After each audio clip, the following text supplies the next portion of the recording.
I'm Liz Zaki from One Side Finance. In this video, I'm going to talk to you about what you need to know about buying property with other people. Now, it could be even your spouse, your siblings, your friends. The first thing that you need to figure out is the ownership structure. So you need to work out what is the percentage of ownership. Normally, husband and wife is joint tenants. We will have this definition in the blog. But if you don't want to have an equal percentage, you can have tenant in common and you can do 40% or 60%, different structure. And also if you want to buy it under personal name, trust, company, there's a different way of structuring the ownership. The second one is to talk about your goals and expectation with that person. Is it the same or not? This needs to be discussed before you actually buy with them, just to make sure that you have the same goals. How long you want to keep it? How do you want to use it for? So for example, if you want to buy a holiday home, is it agreed upon, both parties that you're going to rent it out as a holiday home, not as a long-term rental? And how about renovations later on, future renovation that you want to do? Now, with buying with other people, the transparency and with each other is very important.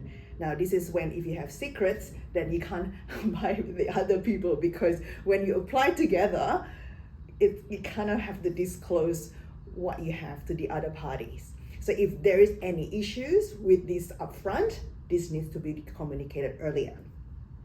We also work out what is your contribution. So generally, for example, when you buy a property, we have 5% for the cost, right? And we will work out your borrowing capacity and everything. So if you basically want to contribute 20%, then we have to, and say you buying it with your friend, we will discuss, to split the cost and the deposit equally.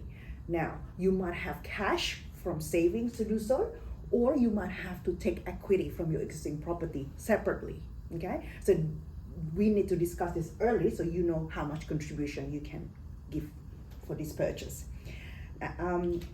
During the property maintenance, when you have the property already, you guys need to work out who's gonna be doing the bookkeeping, how will the repayments gonna be set up, from which account. Now, the most important thing is, I just want to talk about, will your future borrowing capacity impacted if you have a loan with other people? If you want to buy the property yourself? The answer is yes.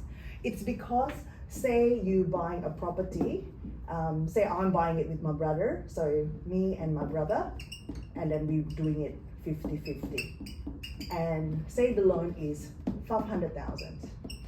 When I want to buy a property myself, I have to declare that I have 500,000 loaned, because technically if my brother cannot pay the loan, I'm responsible to pay the whole thing. So it limits my borrowing capacity, because obviously in real life, my brother pays for half of it.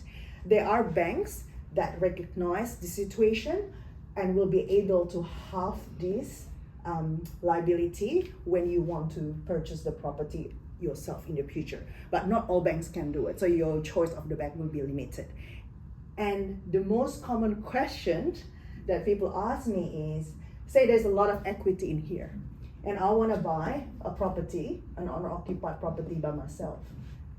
Can I access the equity in here to buy a property under my name only? The answer is no.